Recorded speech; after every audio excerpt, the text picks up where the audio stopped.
तारीख में पहली बार देखने को मिला कि वकील ने अपने मुद्दई को गद्दार करार दे दिया। भारत को करना चाहिए था जो हमारे अपने वकील बड़े भाई पाकिस्तान ने कर दिया। मगर सवाल ये पूछना है कि जो पाकिस्तान का आइन तोड़ते रहे, हमने होश संभाली तो अपने मुल्क के अंदर मार्शल लॉ देखे। यहिया खान भी एक बहुत अच्छे और बड़े ईमानदार लोग थे, लेकिन उन्होंने भी बांग्लादेश बनवा दिया था, सबको याद होगा।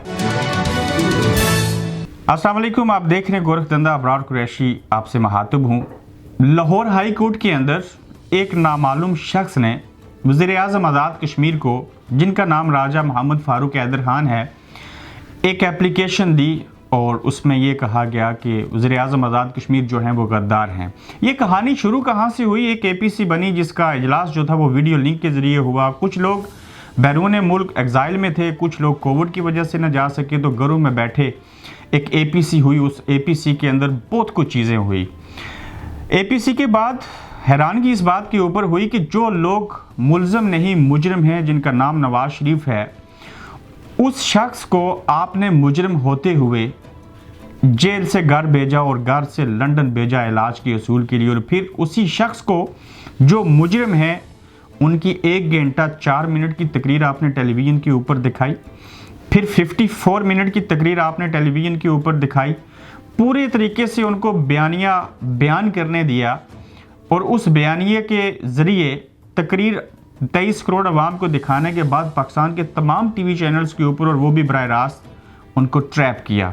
ट्रैप क्या किया कि उनको वो सब कुछ कहने दिया जो आवाम सुनना चाहती थी, जो कुछ लोग करना चाहते थे, और उसके बाद उनके ऊपर जाके आपको याद आई कि इनके ऊपर तो पाबंदी होनी चाहिए, ये तो मुजरिम ठहरे। बहरहाल जो भी था, अगर वो मुजरिम हैं, मुजरिम थे या आइंदा भी रहेंगे, तो आपने एक मुजरिम की तकरीर क्यों चलने दी? कि उन्होंने कहा कि मैं उन फौजी जवानों को सल्यूट करता हूँ, बाकी किसकी क्या नीयत है वो तो अल्लाह की ज़ात जानती है। मगर आज़ाद कश्मीर के तहरीक आज़ादी के बेस कैंप को एक नामालूम शख्स उठे और वो उनके ऊपर गद्दारी का फतवा और मुकदमा दर्ज करने की कोशिश करे, तो कहाँ गई रियासत?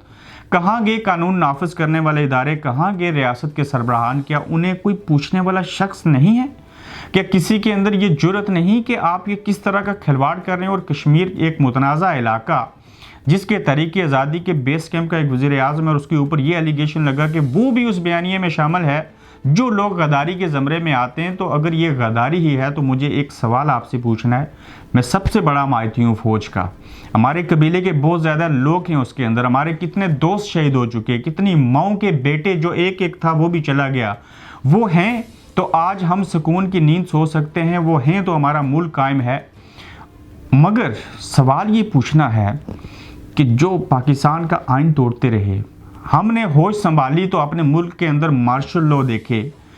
मुल्क की जितनी टोटल उम्र है उसके निस्फ से ज़ायद हिस्सा जो था वो इस्टेब्लिशमेंट डिक्टेटरशिप उस मुल्क के अंदर रही। तो आप लोगों ने उनको गद्दार क्यों नहीं करार दिया? एक शख्स ने गद्दार दिया था और उसका क्या हशर हुआ उन जजों के साथ, और फिर क्या चीज़ें हुई वो अलग बात है। मियाँ साहब के साथ किसी को प्रॉब्लम है, भले हो, कोई गर्ज नहीं। आसिफ जरदारी हूँ, मौलाना फजल रहमान हूँ, जो मर्जी करें उनके साथ। कम अज़ कम दूसरे को बिला वजह गद्दार करार देने से बेहतर ये होता काश ये फ़ारूक हैदर गद्दार होते, काश जो मुद्दई बन के हाई कोर्ट में गया उसका केस सुना जाए, उसमें फ़ारूक हैदर को फांसी भी हो जाए, तो हम फिर भी इतना वावेला नहीं करेंगे, क्योंकि वो अदालत से मुजरिम ठहरे, उनको सज़ा हुई, फांसी पे लटक के ठीक होगी। लेकिन हर बाशऊर शख्स ये बात बखूबी जानता है कि वो गद्दार नहीं है, ये सिर्फ ब्लैकमेलिंग है, ये सिर्फ फसाद है। और मेरे ख्याल से ये काम तो भारत को करना चाहिए था जो हमारे अपने वकील बड़े भाई पाकिस्तान ने कर दिया, और ऐसी चीज़ें नहीं होनी चाहिए। ये जो खिलवाड़ इस वक्त, चाहे इस्टेब्लिशमेंट में उसको कहूँ या सियासतदान कहूँ, ये जो दो पार्टीज़ हैं पाकिस्तान के अंदर, दो ही जमाती निज़ाम है, इस्टेब्लिशमेंट वर्सेस पॉलिटिशियंस, इनको आपस में बैठना चाहिए, बातचीत करनी चाहिए, एक दूसरे के जो आर्गूमेंट्स हैं, जो इख्तलाफात हैं, उनका एहतराम करना चाहिए और मामलात को सुलझाना चाहिए, बजाय इसके कि आप तसादम की तरफ जाएं और इस तरह की हरकतें करें जिसमें कश्मीर का भी बेड़ा गर्क हो, जिसमें पाकिस्तानी सियासत का भी बेड़ा गर्क हो, जिसमें मुल्क की मैशत का भी जनाजा निकल जाए। खुदारा इस मुल्क के अंदर थिंक टैंक मौजूद हैं, कोशिश ये करें कि पब्लिक के अंदर अपनी इज़्ज़त को बढ़ाने के बजाय, कम करने के बजाय बैठ के इन मामलात को ठीक किया जाए। और ये लड़ाने का, ये फसाद पैदा करने का और किसी को गद्दार कहने का मामला अब बंद होना चाहिए। यहिया खान भी एक बहुत अच्छे और बड़े ईमानदार लोग थे, लेकिन उन्होंने भी बांग्लादेश बनवा दिया था, सबको याद होगा। मियाँ साहब के हवाले से मैं एक चीज़ कहता हूँ, वास्ता खुदा का मियाँ साहब, आपको पाकिस्तानी अवाम ने वोट दिए थे, 3 बार आप प्राइम मिनिस्टर बने।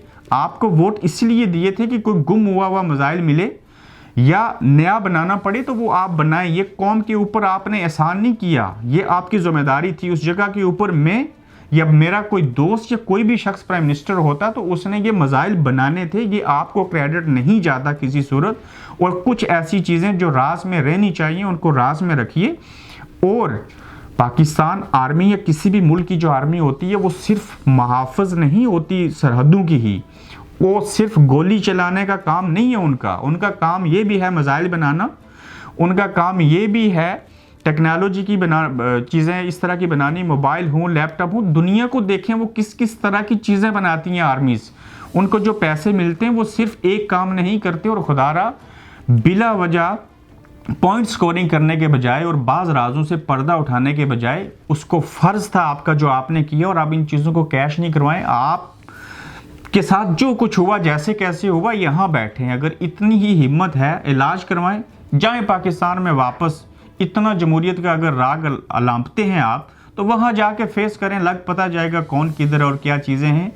तो कोशिश ये करें, अगर आप लोगों को इस मुल्क ने इज़्ज़त दी या आप लोग आज किसी मकाम के ऊपर इस मुल्क की वजह से हैं तो कम अज़ कम उस मुल्क के लिए कुछ करें। और वो मुल्क अवाम से ही होते हैं और अवाम को गुमराह नहीं करें। आप देख रहे हैं गोरखधंधा अब्रार कुरैशी के साथ।